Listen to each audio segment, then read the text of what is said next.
All right, so for those of you who are watching, I'm hoping you're seeing this.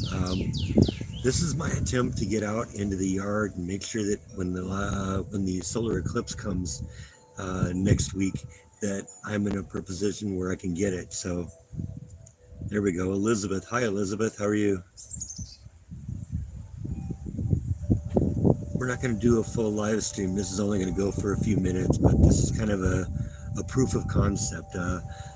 The problem I ran into with all of this was that I have to be able to connect to the internet in order to be able to do this. And unfortunately, the modem is in the house, which is probably about 100 feet from me right now. And if I tried to do a live stream from the backyard with the modem and router in the house, I was going to get to the point where, I wouldn't be able to get a good connection. So that's sort of what I decided to do today for this video. And I took a couple of attempts to get the system going. You may have noticed that I attempted to do a couple of aborted live streams in the last 15 or 20 minutes, because what I have to do is get this all set up in such a way that I've never done quite like this before. So right now I'm out in the backyard. I've got the modem and router strung out here. This is the telescope that you're looking at right now. And when it isn't overcast like it is right now, hopefully we're going to get to the point where on the 8th, on the eclipse day, that we're going to be able to get a good internet connection, and hopefully this is how we're going to be able to experience the live stream. So like I said, we're only going to run this for a few minutes. I just want to make sure that I can maintain a good connection and do this. I'm shooting this with my cell phone, so you're going to notice that the resolution is probably a little lower than usual. I usually broadcast in high def, and this is, I think, significantly lower than that, but it appears that I have a good connection. It's interesting, there is about a 5 or 10 or 15-second delay between when something happens on the camera and when it actually appears. Here, I'll show you. I'm about to stick my hand in front of the camera, and let's see how long it takes it for it actually to acknowledge that I was there. So that was my hand right there. 3, 4, 5, 6. So about a 6-second delay between between the audio and the video, which is kind of interesting. That'll be a good thing to know. Like I said, it's really overcast right now, so I'm not even getting good images of the sun, but every once in a while it peeks through. So we're going to try aiming it a little bit, and let's see if I can figure out how to see the sun. It's all kind of a mechanical thing here, and so it's all a matter of there being enough signal to be able to line the thing up. And unfortunately there isn't right now, because when you have overcast, you don't get a light source from a single location. It kind of comes from all over the place, and so it's hard to align this thing. So not going to be able to see anything really interesting yet, but like I said, this is a proof of concept. Wanted to see if this was going to work. It's creepy. I freaked myself out there for a second because I sat back down on the table, and all of a sudden I saw somebody walk by the camera. It's like, oh wait, that was me. So I don't know.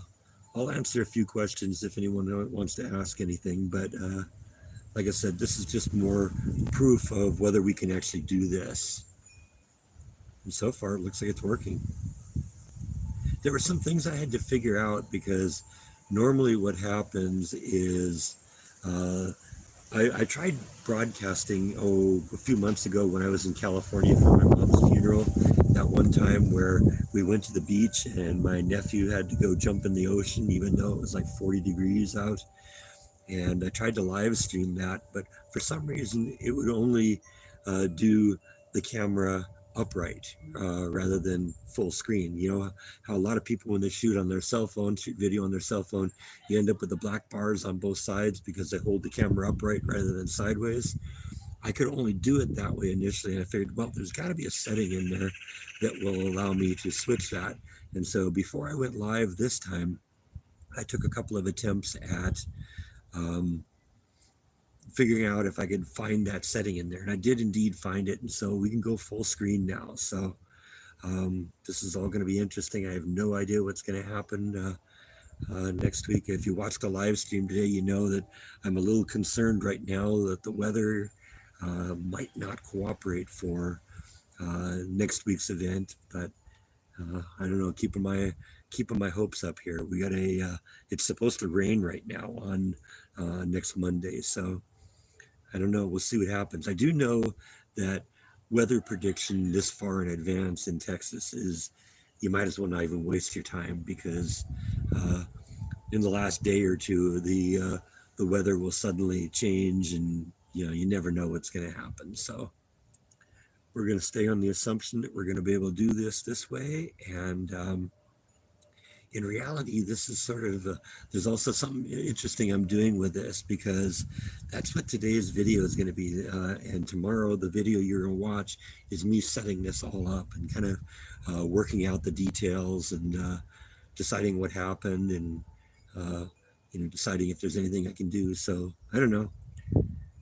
The advantage is I don't have to appear on this one. All I have to do is just narrate. But hopefully, if we have a good sunny day, you're going to be able to see the eclipse on the screen there, and we'll be able to talk about it. Yeah, see, it's still about a 6-second delay on that, which is funny.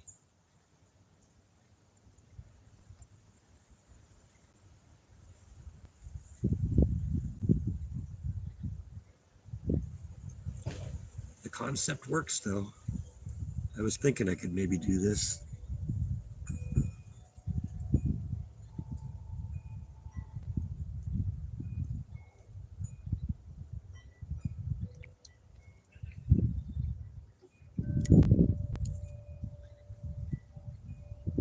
I discovered quite early on I have to turn off the audio on the laptop that I'm watching, or else you'll end up hearing weird echoes.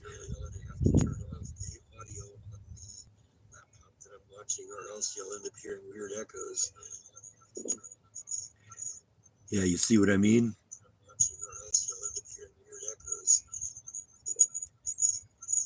Yeah, you see what I mean?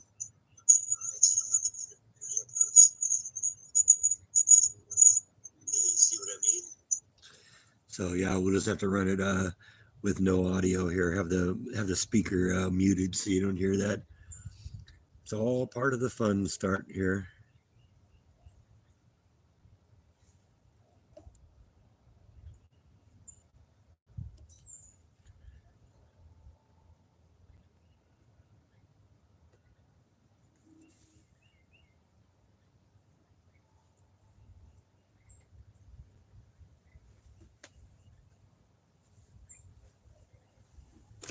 Oops. That's also something I'm gonna have to do, is be careful not to shake the camera like that.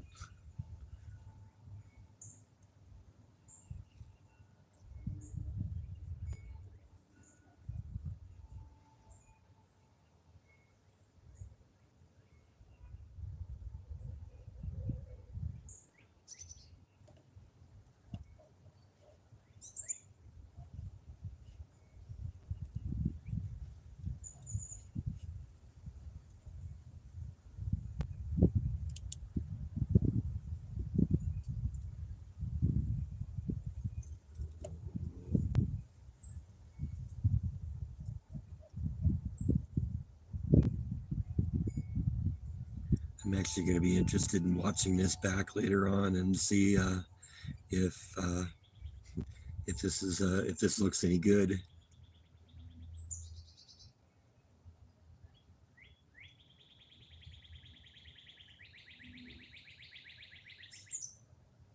I don't know if you hear all the bird sounds or not.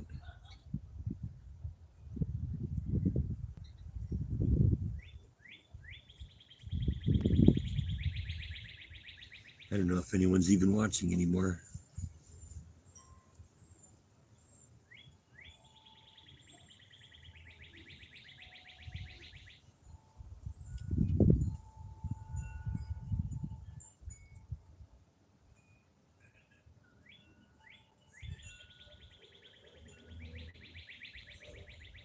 Okay. Thanks, Elizabeth.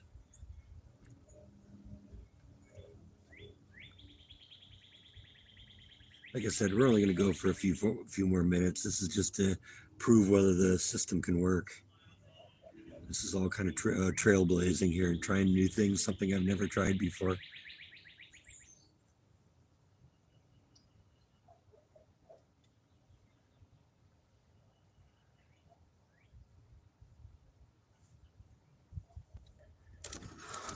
Because how often do I live stream my my garden, right? Yeah, there it is right there. That's my router and modem. Live video right now of the garden.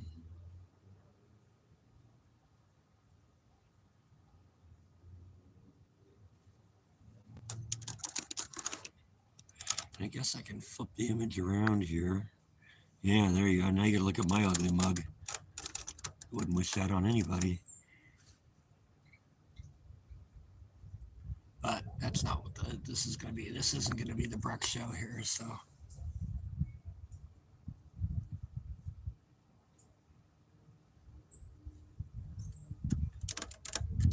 And I gotta get a better tripod up here.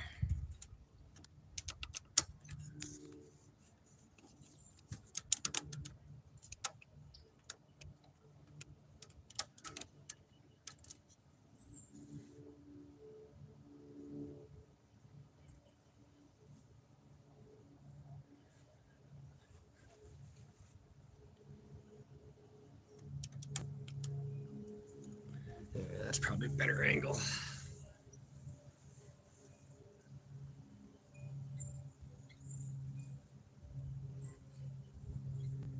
And of course, I got my vlogging camera here.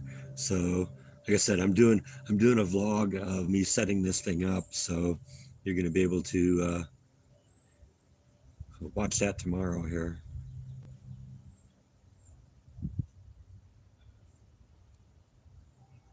Yeah, that's me. That's the narcissist I am. I'm going to make a video about me making a video, about me preparing to make a video.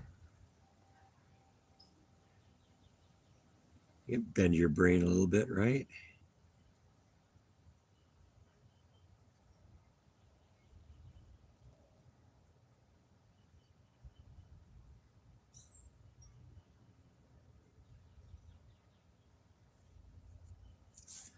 All right, let's try another little experiment here. I'm actually going to go mobile because now that the modem and router are in the backyard, I ought to be able to kind of get out here and walk around a little bit in this too. See if we can find Flash. Oh, I see Flash.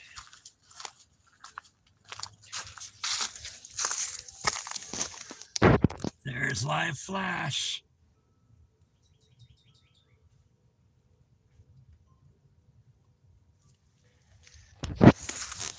This is a little part of the yard here. I've kind of let it become her haven. So I kind of let it grow up, let some of the weeds and some of the wild stuff go in here. Whatever it is that grows here, I kind of let this area go because this whole area is all for Flash. Yeah, there's my strawberries, my tomatoes.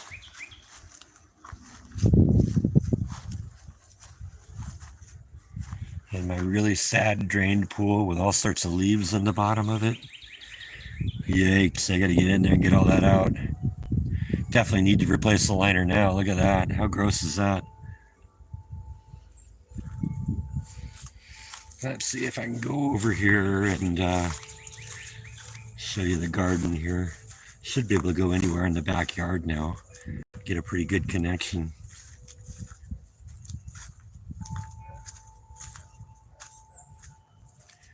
Yep, there's the garden, live garden.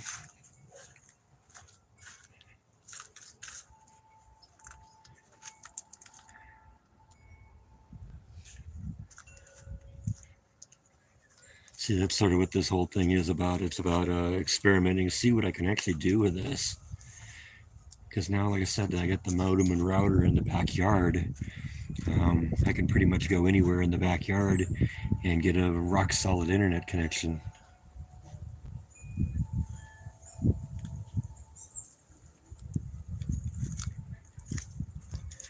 If you're watching the live stream today, we were talking about me maybe getting a hummingbird feeder. Well, while I was at Home Depot getting the cable I needed to do this, I did go out and get a hummingbird feeder. So I've already made some nectar. We're kind of letting it cool off a little bit, but we're gonna have a hummingbird feeder here. Now I was hoping to get some hummingbirds.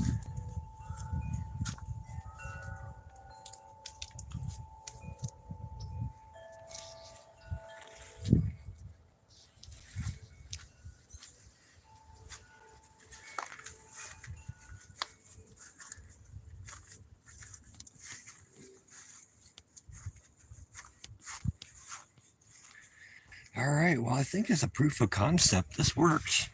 So, we're gonna, let's see if I know how to stop this thing now here. That's the next test, right? Let's see what that button does.